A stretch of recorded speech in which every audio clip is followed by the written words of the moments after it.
آقائے کریم رؤوف الرحیم علیہ التحیۃ والتسلیم نے ارشاد فرمایا انما الاعمال بالنیات ولکل امرئ ما نوی۔ اعمال کا دار و مدار نیت پر ہے، اور ہر بندے کو اس کے کام کا بدلہ اس کی نیت کے مطابق ہی عطا کیا جائے گا۔ اسی لیے عام طور پر عام انسانوں کی زبان پر بھی آپ یہ جملہ سنتے ہوئے نظر آئیں گے کہ جیسی نیت ویسی برکت۔ اور اسی لیے آپ دیکھیں کہ نماز سے پہلے بھی نیت رکھی گئی، روزے سے پہلے بھی نیت، حج، زکوٰۃ، ان ساری چیزوں میں نیت کا بڑا دخل ہے۔ نیت کسے کہتے ہیں؟ تو نیت ہے دل کے ارادے کا نام نیت ہے۔ آپ کوئی کام کیوں کر رہے ہیں؟ آپ کے دل میں وہ کام کرنے کا ارادہ جو پیدا ہوا ہے، جو آپ نے کام کرنے کا من بنایا ہے، تو آپ کی اس میں منشا کیا ہے؟ اگر آپ کی منشا اللہ کی رضا ہے تو اس کے مطابق آپ کو اجر ملے گا، اور اگر آپ کی منشا دنیا ہے تو پھر آپ کو دنیا کے مطابق اس کو دیا جائے گا، اور آخرت میں اس کا کوئی اجر نہیں ہوگا۔ اسی لیے صحابہ کرام علیہم الرضوان اپنی نیتوں کے بارے میں بڑے محتاط رہتے تھے، اور رسول گرامی وقار صلی اللہ علیہ وسلم نے ان کی حسن نیت ہی کی بنیاد پر یہ ارشاد فرمایا تھا کہ میرے صحابہ کا ایک مشت جو خیرات کرنا، یہ غیر صحابہ کا کوہ احد کے برابر سونا خیرات کرنا، یہ دونوں برابر نہیں ہو سکتا۔ اس لیے کہ غیر صحابی اگر کوئی کچھ کرتا ہے تو کہیں نہ کہیں اس میں دنیا کے دکھاوے کی نیت بھی ہوتی ہے، ناموری کی نیت بھی ہوتی ہے، شہرت کی نیت بھی ہوتی ہے۔ لیکن صحابہ کا کوئی کام دنیا کے لیے ہوتا ہی نہیں تھا، وہ جو کچھ کرتے تھے اللہ کی رضا کے لیے کیا کرتے تھے۔ اور جیسی نیت ویسی برکت کا لفظ عام طور پر انسان کی زبان پر جاری نہیں ہوا، یہ ایک پریکٹیکل زندگی کے اندر آپ دیکھیں گے۔ میں یہاں پر ایک واقعہ آپ کی سماعتوں کے حوالے کروں جس سے آپ یہ سمجھ سکیں کہ نیت کتنی اہم چیز ہوتی ہے۔ سلطان باہو رحمۃ اللہ تعالی علیہ بڑے عظیم صوفی بزرگ گزرے ہیں۔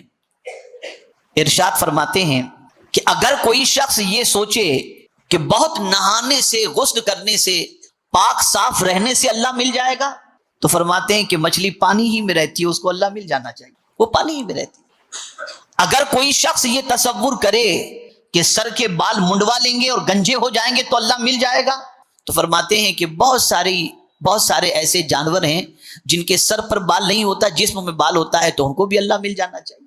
اب جو بات انہوں نے کہی اسے سمجھیے۔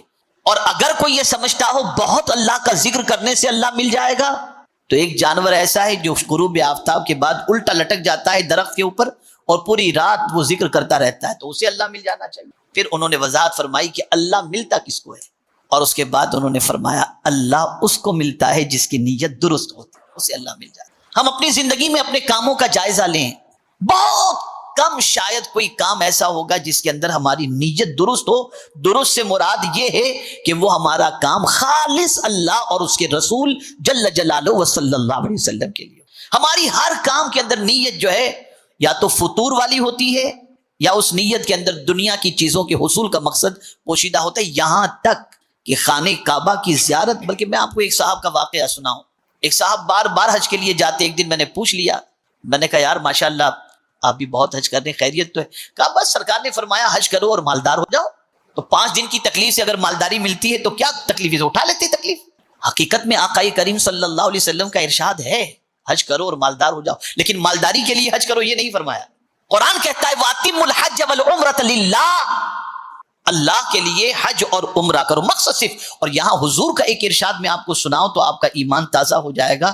رسول گرامی وقار صلی اللہ علیہ وسلم نے ارشاد فرمایا جس نے میری زیارت کے علاوہ کوئی اور دل میں نیت نہ رکھ کر مدینے آیا، اس کی نیت کیا تھی؟ صرف میری زیارت، یعنی میری قبر کی زیارت، میرے آستانے کی زیارت، اس کے علاوہ کوئی اور نیت نہیں۔ سرکار فرماتے جو صرف اس نیت سے آیا قیامت میں وہ میرے پڑوس کے اندر ہوگا، قیامت میں وہ میرے پڑوس میں ہوگا۔ آقا کریم صلی اللہ تعالی علیہ وسلم کے دور پاک میں ایک صحابی مسجد کے دروازے پر ایک کھوٹا انہوں نے گاڑ دیا۔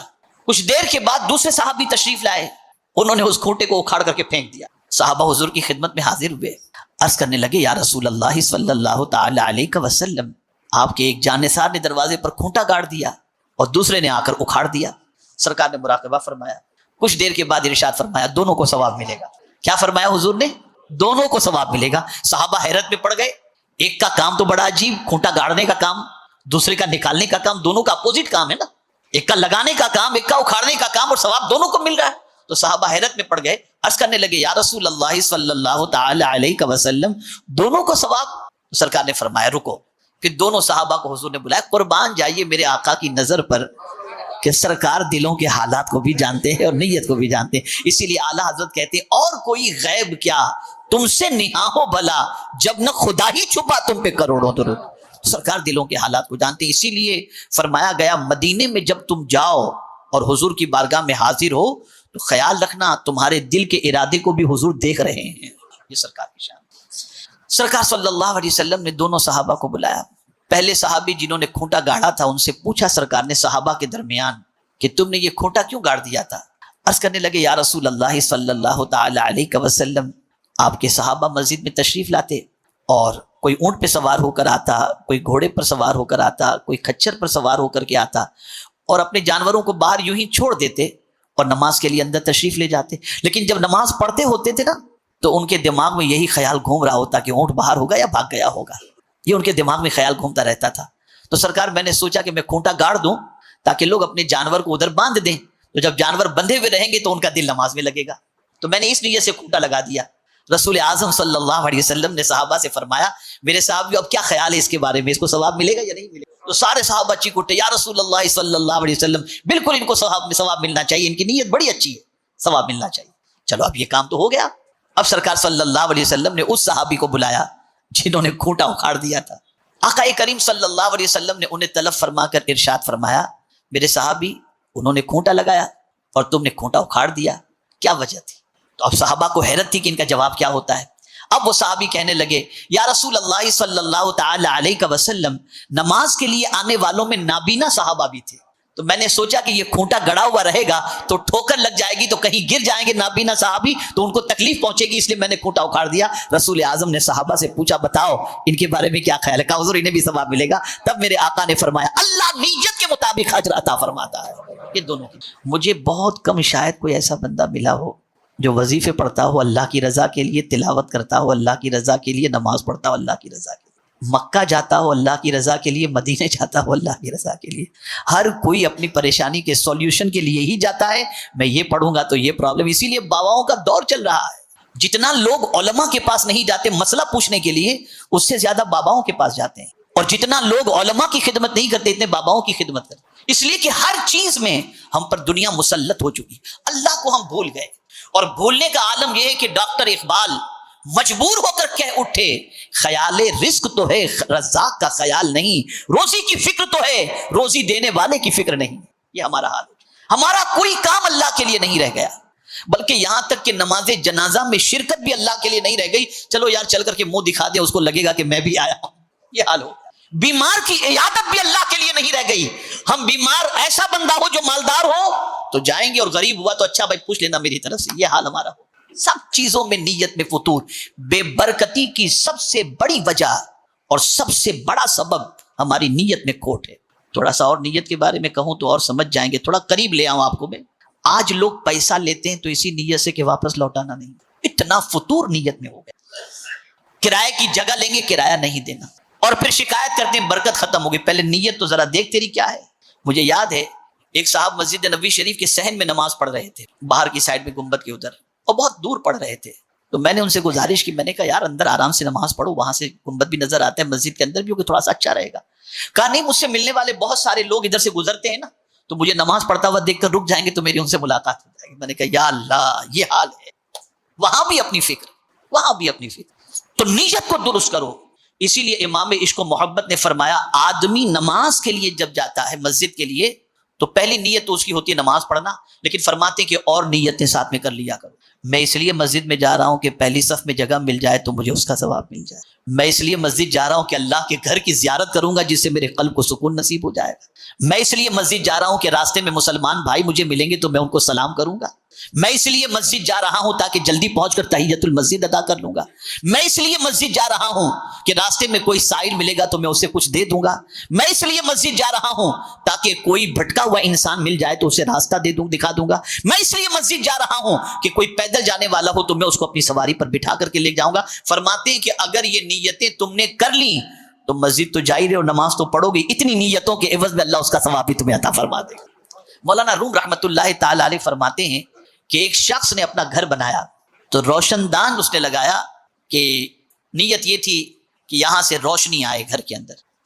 پوچھا گیا اس سے کہ یہ روشن دان کیوں لگایا؟ اس نے صاف لفظوں میں کہہ دیا تاکہ روشنی آئے. کہا بے وقوف، اگر تو نیت کر لیتا کہ میں نے روشن دان اس لیے لگایا ہے تاکہ یہاں سے مجھے اذان کی آواز آئے تو روشنی تو آ ہی جاتی، اذان کی نیت سے روشن دان لگانے کا ثواب بھی اللہ تجھے عطا فرما دیتا. تو یہ ہے نیت. جتنی نیت پیور ہوگی اتنی برکتیں آپ کو نصیب ہوں، اور جہاں نیت میں کھوٹ سب بے برکتی ہی بے برکتی، پھر برکت نہیں آ سکتی. اور نیت ایسی چیز ہے، ہزار ہم دنیا کو بتاتے جائیں کہ میری نیت تو بہت اچھی تھی، اس سے نہیں چلے گا.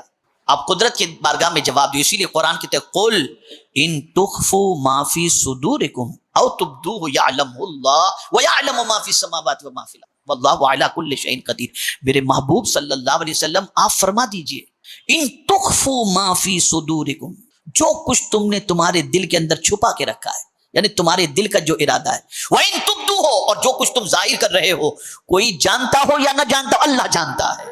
وَيَعْلَمُ مَا فِي صُدُورِكُمْ، جو کچھ تمہارے دل میں ہے اسے اللہ جانتا ہے. اور صرف دل ہی کی بات کو نہیں جانتا، وَيَعْلَمُ مَا فِي السَّمَاوَاتِ وَمَا فِي الْأَرْضِ، جو کچھ آسمان میں ہے وہ بھی جانتا ہے، اور جو کچھ زمین میں ہے وہ بھی اللہ جانتا ہے. اس سے کوئی چیز چھپی ہوئی نہیں، کوئی چیز چھپی ہوئی نہیں. تو جب کوئی چیز اس سے چھپی نہیں، اس لیے نیت کو درست کرو. محدثین فرماتے کہ اس ایک حدیث کے اندر ایک تہائی اسلام موجود ہے. اسی لیے امام بخاری رحمت اللہ تعالی علیہ نے پہلی حدیث جو اپنی کتاب کے اندر بخاری شریف کے اندر درج فرمائی، نقل فرمائی، وہ یہی حدیث ہے. بلکہ امام غزالی رحمت اللہ تعالی علیہ نے اپنے بیٹے کو جب نصیحت فرمائی تو آپ نے فرمایا میں نے 4 لاکھ حدیثوں کا نچوڑ 4 حدیثوں کے اندر جمع کیا ہے. ان میں سے پہلی حدیث امام بخاری امام اعظم ابو حنیفہ رحمت اللہ تعالی علیہ نے فرمایا وہ انما الاعمال بالنیات، جیسی نیت. اب ایک واقعہ آپ کو سناؤں گا تو اس سے مزید نیت کی اہمیت آپ کی سمجھ میں آ جائے گی. ایک بادشاہ تھا، وہ گرمی کے موسم کے اندر کہیں سیر و تفریح کے لیے نکلا تو نکلتے نکلتے بہت دور نکل گیا. وہ بہت دور نکل گیا، اسے پیاس لگی تو اسے خیال تھا کہ کہیں سے کوئی شربت مل جائے تو اچھا ہو جائے، تھوڑی سی راحت مل جائے. اس میں ایک انار کا باغ اسے نظر آ گیا. اس نے خدام سے کہا کہ باغ کی طرف سواری کو لے چلو. باغ کی طرف لے کر کے گئے. باغ کے مالک کو بلایا گیا. باغ کا مالک دوڑتا ہوا آیا. بادشاہ نے کہا کہ بھئی ایک اچھا سا شربت بنا کر انار کا مجھے پیش کیا جائے. اس کی خوش نصیبی، وہ سوچا کہ چلو بادشاہ آج ہمارے یہاں مہمان. وہ گیا اور جا کر کے انار کا لبالب بہترین جوس تیار کر کے لا کر بادشاہ کو دیا. اب بادشاہ نے جب پیا تو ایک دم خوش ہو گیا، فریش ہو گیا. ایک دم فریش ہونے کے بعد اس نے کہا کہ بھئی ایک اور مجھے جوس کا گلاس پیش کیا جائے. اب وہ شخص بادشاہ، وہ باغ کا مالک جیسے ہی دوسرا جوس تیار کرنے کے لیے نکلا تو بادشاہ کی نیت خراب ہو گئی. اب نیت کیا خراب ہوئی؟ بادشاہ کی نیت یہ ہوئی کہ یار اس باغ کے انار بڑے اچھے، کتنا اچھا جوس تھا، یہ باغ خرید لینا چاہیے. اپنے نیت خراب ہو گئی. اب اسی درخت کے انار کا جوس نکال کر جب بادشاہ کو دوبارہ اس باغ کے مالک نے پیش کیا تو ایک دم جوس کھٹا نکلا. اب بادشاہ پیا، بولے شاید درخت بدل گیا، یہ وہی درخت کا انار نہیں، یہ لگ رہا ہے کہ دوسرے درخت کا انار کا جوس تم نے لا کر کے پیش کیا ہے. کہا نہیں بادشاہ سلامت، اسی انار کا درخت اسی درخت کا انار ہے جس درخت کے انار کا جوس پہلے میں نے آپ کو نکال کے دیا تھا، اسی درخت کے انار کا جوس ہے، لیکن شاید اس میں کھٹاس اس لیے پیدا ہو گئی کہ آپ کی نیت میں گڑبڑ کچھ ہو گئی. تو جہاں نیت خراب ہوئی بے برکتی شروع. نیت اچھی تھی، پھل اچھا تھا، نیت بگڑی، پھل بگڑ گیا. آج جو کچھ بھی پوری دنیا کے اندر مسلمانوں کے ساتھ، انسانوں کے ساتھ ہو رہا ہے، سب کی نیتوں میں الا ماشاءاللہ فطور فطور اور فطور ہے. اللہ کے لیے کوئی کام رہ نہیں گیا. موت میت سے لے کر بیماری تک، عبادت سے لے کر عمرہ حج تک، سب چیز کے اندر صرف اور صرف الا ماشاءاللہ نیت کے اندر کھوٹ کے علاوہ اور کوئی چیز نظر نہیں ہے. اس لیے سرکار صلی اللہ علیہ وسلم کی بارگاہ میں ام المؤمنین حضرت عائشہ صدیقہ رضی اللہ تعالی عنہ فرماتی ہیں، عرض کرتی ہیں کہ سرکار صلی اللہ علیہ وسلم نے فرمایا کہ ایک قافلہ آئے گا جو کعبے پہ حملے کی غرض سے آئے گا، میلہ لگا ہوگا، اللہ تعالیٰ ان سب کو دھنسا دے گا. تو ام المؤمنین حضرت عائشہ صدیقہ رضی اللہ تعالیٰ عنہ عرض کرتی ہیں سرکار وہاں میلے کے اندر تو بہت سارے لوگ دکان لگا کر بیٹھے ہوں گے کاروبار کرنے کے لیے، ان کا تو کعبے پر حملے کا کوئی ارادہ نہیں تھا، ان کو کیوں دھسا دیا جائے گا؟ سرکار نے فرمایا اس وقت ان کو دھسا دیا جائے گا، لیکن جب قبر سے وہ اٹھیں گے تو اپنی نیتوں کے مطابق اٹھیں گے اور اسی کے مطابق ان کے ساتھ فیصلہ کیا جائے گا. میرے پیارے آقا صلی اللہ تعالی علیہ وسلم کے پیارے دیوانوں، امام اعظم ابو حنیفہ رحمت اللہ تعالی علیہ نے اپنے بیٹے سے ارشاد فرمایا کہ بیٹے میں تمہیں ام الاحادیث نہ بتاؤں، یعنی ساری حدیثوں کی جو جڑ ہے وہ تمہیں نہ بتاؤں؟ اور اس کے بعد امام امام اعظم ابو حنیفہ علیہ الرحمہ نے فرمایا، بیٹے 5 لاکھ حدیثوں میں سے میں نے تمہارے لیے 5 حدیثوں کو جمع کیا ہے، اور اگر ان 5 حدیثوں پر تم کاربند رہے تو دنیا آخرت دونوں سنور جائے گی۔ ان میں سے پہلی چیز جس کو امام شافعی رحمۃ اللہ تعالی علیہ 1/3 دین فرماتے ہیں وہ یہ حدیث ہے، انما الاعمال بالنیات، عمل کا دار و مدار نیت پر ہے، یعنی نیت کی درستگی۔ آپ اس سے پہلے کئی مرتبہ نیتوں کے بارے میں سن چکے ہیں اور جانتے ہیں کہ نیت دل کے ارادے کا نام ہے، لیکن کیا ارادہ، اس کو قرآن نے مینشن کیا ہے اور اسی آیت کی تلاوت کا میں نے شرف حاصل کیا۔ اللہ عز و جل حضور صلی اللہ علیہ وسلم سے ارشاد فرماتا ہے، وَلَا تَطْرُدِ الَّذِينَ يَدْعُونَ رَبَّهُمْ بِالْغَدَاةِ وَالْعَشِيِّ يُرِيدُونَ وَجْهَهُ، اور دور نہ کرو انہیں جو اپنے رب کو پکارتے ہیں صبح و شام۔ کیوں پکارتے ہیں؟ اس کی رضا چاہتے، یعنی ایک ہی مقصد ہے صبح و شام اللہ کو پکارنے کا، اور وہ مقصد صرف ایک ہے، وہ یہ ہے کہ ہمارا رب ہم سے راضی ہو جائے۔ یہاں بتانا مقصود یہ ہے کہ کوئی بھی کام، نیت کے حوالے سے 2 معنی ہوتے ہیں۔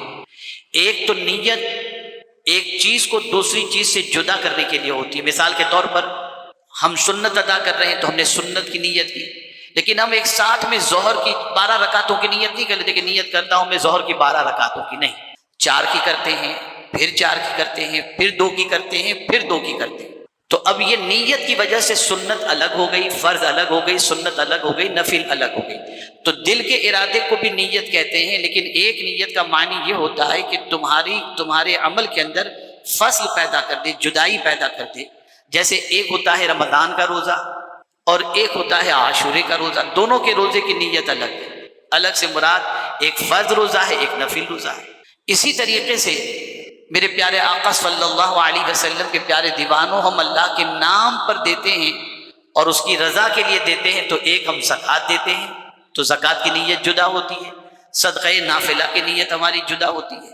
تو یہاں یہ چیز ہم کو سمجھنا ہے، امام نووی رحمۃ اللہ تعالی علیہ نے بڑے اچھے انداز میں اس کو واضح فرمایا ہے کہ عبادت کو ایک دوسرے سے علیحدہ کرنا، جیسے نماز ظہر کو عصر سے، صیام رمضان کو دیگر روزوں سے، یا عبادات اور عادات کے مابین فرق کرنا، جیسے غسل جنابت کو ٹھنڈک حاصل کرنے یا ستھرائی کے مقصد سے کیے جانے والے غسل سے جدا کرنا وغیرہ، اس نیت کے بارے میں زیادہ تر فقہا گفتگو کرتے ہیں، یعنی جدا کرنے کے حوالے سے، جیسا کہ میں نے عرض کیا۔ لیکن اسی کے ساتھ ساتھ نیت کا ایک معنی جو لغوی اور عرفی ہے وہ یہ ہے کہ ایسا مکمل ارادہ جو پختہ عزم اور قصد کو شامل ہو، جو فعل سے ملا ہو، یعنی ارادے کے معنی بعد اس کے کرنے کا عزم، یعنی ابھی ہم نے نیت کی لیکن کریں گے 10 سال کے بعد نہیں۔ نیت مطلب یہ ہے کہ آپ نے جس کام کا ارادہ کیا وہ کام آپ کی نیت کے فوراً بعد ہونا چاہیے۔ اسی لیے آپ دیکھیں، روزے کی نیت، آپ عمرے کی نیت، آپ حج کی نیت، آپ زکوٰۃ کی نیت، ایسا نہیں کہ حج کو جانا ہے آپ کو 15 دن کے بعد اور حج کی نیت ابھی آپ کریں۔ نیت مطلب احرام پہن کر جو حج کی نیت کی جاتی ہے، نویت الحج اللہم انی ارید الحج، یہ احرام پہننے کے بعد اور جیسے ہی نیت کر لی فوراً لبیک کہنا ہم نے شروع کر دیا۔ تو نیت کا ایک مطلب یہ ہوتا ہے کہ جو ارادہ آپ نے پختہ کر لیا اس کے بعد وہ عمل فوراً ہو، اس کو بھی عرف کے اندر نیت کہتے ہیں۔ اور میرے پیارے آقا صلی اللہ تعالی علیہ وسلم کے پیارے دیوانوں، اب میں آپ کو نیت کی اہمیت بتاتا ہوں۔ نیت کی کیا اہمیت ہے؟ امام غزالی رحمۃ اللہ تعالی علیہ فرماتے ہیں کہ یاد رکھیں اہل بصیرت پر یہ بات ظاہر ہو چکی ہے، غور سے سنیے گا، تصوف کی بات ہے، ذہن میں بٹھانے کی بات ہے۔ اہل بصیرت پر یہ بات ظاہر ہو چکی ہے کہ سوائے عابدوں کے ساری مخلوق ہلاک کی شکار ہے، سوائے عابدوں کے، عابدوں کے علاوہ دنیا میں جتنی بھی مخلوق ہے سب ہلاکت کی شکار ہے۔ لیکن سارے عابدوں کا ذکر نہیں کیا، پھر اس سے الگ کیا امام غزالی نے، اور عابدوں میں سے بھی وہ بچتے ہیں جو عالم ہوں، سارے عابد بچ نہیں پاتے، عابدوں میں سے بھی وہ بچتے ہیں جو عالم ہوں، اور عالم بھی سب نہیں بچ پاتے، فرماتے ہیں عالم میں بھی وہ بچتے ہیں جو مخلص ہوں، اور مخلص لوگ بڑے ہی خطرات کے شکار ہیں۔ جو مخلص ہوں گے نا وہ بڑے خطرات کے شکار ہوں گے۔ آپ سوچیں گے یار پیور آدمی خطرے کا شکار کیسے؟ تو آپ کو سمجھاؤں، آپ کی نیت اچھی ہے لیکن کبھی وسوسہ آ گیا، کبھی شیطان نے کوئی بات دماغ کے اندر ڈال دی۔ مثال کے طور پر میں آپ کو بتاؤں، ایک بزرگ 30 سال سے نماز با جماعت ادا کرتے اور اس میں تکبیر اولا بھی 30 سال تک ان کی مس نہیں ہوئی۔ اب آپ اندازہ لگائیں کتنے بڑے عابد ہوں گے اور کتنے بڑے عالم ہوں گے۔ 30 سال تک تکبیر اولا بھی ان کی مس نہیں ہوئی۔ اب خطرہ دیکھیے، ایک دن فجر کی نماز میں لیٹ پہنچے، 1 رکعت چلی گئی تھی، شامل ہو گئے، لیکن اب وہ 30 سال جو تکبیر اولا مس نہیں ہوئی تھی اس کا خیال آ گیا، اور ساتھ ہی ساتھ یہ بھی خیال آ گیا کہ آج لوگ شاید سوچیں کہ میری آج تکبیر اولا کیسے مس ہو گئی۔ تو اب نماز کے ساتھ ساتھ، عبادت کے ساتھ ساتھ شیطان نے لوگوں کا خیال بھی دماغ میں ڈال دیا کہ لوگ کیا سوچیں گے۔ بس فوراً اللہ عز و جل نے ان کی رہنمائی فرمائی اور اس کے بعد انہوں نے توبہ کی کہ گویا میرے ذہن میں یہ بات بھی تھی کہ 30 سال سے میں جو تکبیر اولا کے ساتھ نماز پڑھ رہا ہوں تو خدا بھی دیکھ رہا ہے اور بندے بھی دیکھ رہے ہیں، یہ بندے کیسے درمیان میں آ گئے؟ میں تو خدا کے لیے نماز پڑھ رہا تھا لیکن آج یہ خیال آ گیا، اب یہ 30 سال کی نمازوں کو میں دوبارہ ادا کروں۔ اور پھر انہوں نے 30 سال کی نماز دہرائی۔ آپ یہ نہ سمجھیں کہ عبادت تو ریاضت والے اور پڑھے لکھے خطرے میں نہیں ہے، بہت خطرات ہیں ان کے لیے، بہت خطرات۔ اور چونکہ آپ دعوت کی فیلڈ سے تعلق رکھتے ہیں، پڑھنے پڑھانے کی فیلڈ سے تعلق رکھتے ہیں، تو اس چیز کو ذہن میں رکھنا ہے، بالکل اس چیز کو دماغ میں رکھنا ہے کہ اللہ کی رضا کے اندر کوئی دوسری چیز شامل نہ ہونے پائے۔ حضرت حسن بصری علیہ الرحمہ کا واقعہ ہے، یا حضرت بایزید بستامی علیہ الرحمہ کا، فرماتے کئی سالوں سے میں کوشش کر رہا ہوں کہ میں ایسی 2 رکعت پڑھوں جس میں کسی اور کا خیال ہی نہ آئے، لیکن فرماتے ہیں بڑی مشکل سے کوشش کرتے کرتے کرتے کئی سالوں کے بعد ایسی 2 رکعت مجھے نصیب ہوئی جس میں خیال غیر سے میں بچا ہوا تھا۔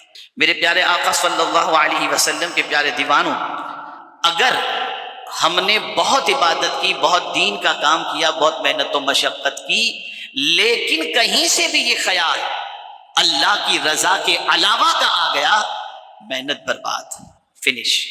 اسی لیے اصلاح قلب کے احوال میں نیت کی درستگی کو مقدم رکھا گیا، نیت کی درستگی کو۔ اب تھوڑا اور سمجھاؤں گا تو بات انشاءاللہ العظیم مزید اچھی طریقے سے سمجھ میں آ جائے گی۔ آپ اور ہم جو بھی کام کرتے ہیں اسے کون دیکھتا ہے؟ دنیا دیکھتی ہے نا۔ نماز پڑھتے ہیں دنیا دیکھتی ہے، روزے رکھتے ہیں دنیا دیکھتی ہے، اب ماما شریف پہنتے ہیں دنیا دیکھتی ہے، تقریر کرتے ہیں دنیا دیکھتی ہے، نعت شریف پڑھتے ہیں دنیا دیکھتی ہے۔ اب یہ دل کی نیت کو درست کرنے کے حوالے سے اتنی تاکید کیوں؟ اس کی وجہ حضور صلی اللہ علیہ وسلم ارشاد فرماتے ہیں ان اللہ لا ينظر الى اجسادکم ولا الى صورکم ولكن ينظر الى قلوبکم واشار باصابعه الى صدره، مسلم شریف کی حدیث ہے۔ آقا کریم صلی اللہ علیہ وسلم ارشاد فرماتے ہیں اللہ تعالیٰ تمہارے جسموں کو نہیں دیکھتا، نہ تمہاری صورتوں کو دیکھتا ہے کہ تم کتنے پاورفل اور کتنے ہینڈسم ہو، نہیں، کتنے طاقتور ہو، تمہارا کتنا اچھا فگر ہے، اللہ اس کو نہیں دیکھتا۔ تو اللہ کیا دیکھتا ہے؟ لیکن اللہ تمہارے دلوں کی طرف دیکھتا ہے۔ کہاں دیکھتا ہے؟ دلوں کی طرف دیکھتا ہے۔ اور حضور صلی اللہ علیہ وسلم نے اپنی انگلیوں سے اپنے سینے کی طرف اشارہ فرمایا۔ یہاں سے یہ بات سمجھ میں آئی، بہت زبردست جملہ عرض کرنے جا رہا ہوں، اگر اس جملے کو انسان ذہن میں بٹھا لے تو زندگی بدل سکتی ہے۔ ہم جو دنیا دیکھتی ہے اسے تو بہتر کرنے کی کوشش کرتے ہیں، اور جو خدا دیکھتا ہے اسے بہتر کرنے کی کوشش نہیں کرتے۔ دنیا کیا دیکھتی ہے؟ ہمارا ظاہر دیکھتی ہے، اور اللہ کیا دیکھتا ہے؟ ہماری نیت دیکھتا ہے۔ ہماری نیتوں کو دیکھیں، دل کے ارادے کو دیکھیں۔ میرے پیارے آقا صلی اللہ علیہ وسلم کے پیارے دیوانوں، اس بات کو اچھی طریقے سے ذہن میں رکھیں کہ عبادت صرف ظاہری افعال کا نام نہیں ہے، بلکہ اصل مطلوب یہ ہے کہ بندہ اپنے دل کو بھی اللہ کے لیے خالص کر لے، دل کو بھی اللہ کے لیے کر لے۔ کچھ بھی ہم عبادت کرتے ہوں، دنیا سے کوئی ہماری توجہ یا لالچ نہیں ہونی چاہیے، ہمارا انٹینشن بس یہی ہو مولا تجھے راضی کرنے کے لیے میں کر رہا ہوں۔